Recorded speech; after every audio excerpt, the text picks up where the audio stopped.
Hey, got some new makeup. Urban Decay Smiley Collection. And I think you'll be able to guess the particular shade of this palette that inspired me to pick it up in the first place. But we'll get to that as I'm opening it now. Check it out. What new makeup have you gotten recently? Any some shiny stuff?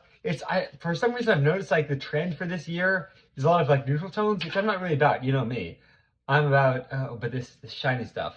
About the bright colors. Um, so yeah, checking it out. Look at all this glittery stuff. But I mean, for real, you know, the one that drew me. It is called Cyber Smile. That is a look and a half. And you've got that like glittery bronze, glittery like kind of brass tone. And some, yeah, I guess in neutrals too, because it's 2023 and that's what people are doing.